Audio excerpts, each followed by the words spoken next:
All right, let's talk about how we can talk to our partners, our spouses, our boyfriends, about miscarriage and the grief that we are going through and the emotions that we are feeling. I know it can feel maybe sometimes difficult to talk to our partners, and it can seem like maybe they have, quote unquote, moved on, or they feel, or they're saying that you should be over this.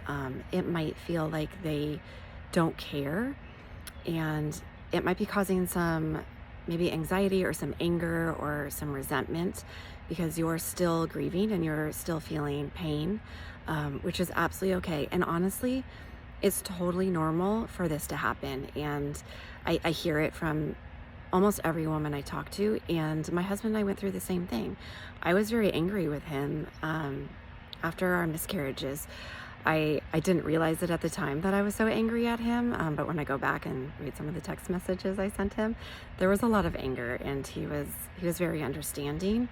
But it turns out that we grieve differently, and we go through and process emotions in a different manner. We both grew up in obviously different households, and were taught different ways to grieve. And so we have different ways of expressing our emotions. And this is probably the same for you and your partner. It's kind of like love languages, if you want to think of it like that. And if you don't know love languages, you can look that up and read the book. But we all have different love languages. We all have different ways that we grieve.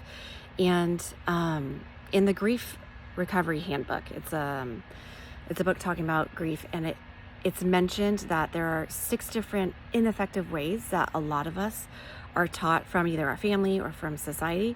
6 different ineffective ways of how we are taught to grieve. And most likely we were all taught one of these ways, maybe a couple of them, and they're different from what our partners were taught. One of them is replace the loss. So you'll see that as showing up as, hey, we'll just get pregnant again. Or when someone says to you, you can get pregnant again, or, be lucky that you have another child. Another one of those things is to stay busy. People tell you all the time, I'm just gonna, just stay busy and it'll be fine. And your partner might be doing that, right? He might be going and doing something else. Sorry, truck's going by. He might be staying busy. Another way that people say to grieve is, time will heal it. And, I think a lot of us know that time doesn't heal grief. It may change. The pain may look different, but it doesn't make it go away forever. Another form is to stay strong. You need to stay strong for others. So that actually may be something that your partner or your husband is doing, is saying, like, trying to be strong for you. I know my husband did that. He wanted to stay strong for me, and knew that because I had been through the actual miscarriages, he wanted to stay strong for me. And so that didn't really give him a chance to grieve. And I didn't think that he was actually feeling any emotions because he was trying to stay strong for me. Another thing, I wrote them down, is don't feel bad. Like, don't feel bad. You'll get through it. And maybe that's something your partner's saying. And the last one is grieve alone.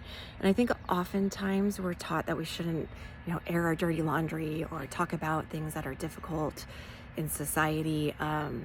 And your partner might feel the same way. You need to do this by yourself. We need to do this by ourselves. Let's not reach out to our friends. Let's not talk about this. He may be feeling like he should just be doing this alone by himself. And so you may not see it. You may not see where his grief is, and what he's feeling and what he's going through. So I want you to maybe jot down how you were taught to grieve, which ways that you see yourself grieving, and then think about what your partner, how he was taught to grieve, because it probably is different from how you were taught. And if you can understand the way you're grieving, and if you can understand the way he's grieving, then you might be able to sit down and have a conversation about it. You might have a little more compassion or understanding of what he's going through, and maybe you can work out a way to talk about it and say, this is how I grieve. I believe this is how you grieve tell me if I'm right, tell me if I'm wrong. Let's figure out a way that we can talk about this and be vulnerable with each other so that we can work through these emotions together and be stronger for each other. I have had quite a few clients who really, there's one session that I dive into this really, really deep about connection with our partners and how to restore that. And I find it very important that we really find some vulnerability with our partners and how to process grief and talk about the different ways that we grieve and talk about the different ways that we were taught growing up how to grieve. And so try having those conversations, try writing them down and really seeing it from your perspective and then from your partner's perspective. And hopefully this can help you guys have just a better conversation and maybe a more fulfilling conversation about it. If you need people to turn to and maybe right now it doesn't feel safe to talk to your partner about it because he's not understanding all the emotions, and you feel better talking to some women who've been through it and experienced it, find us on Miscarriage Warrior app. It's a free app that I have created. You can find it on any app store. Just hop on, and I provide tools on there. It's a safe community. There's hundreds of women on there to support you. So just hop on there and you can post your feelings and emotions without feeling any judgment. Again, Miscarriage Warrior app. And yeah, hope to see you there. Again, I've said it before in some earlier posts, you cannot control your pregnancy loss, but you can control your healing. Please feel free to reach out, you guys. Okay, bye.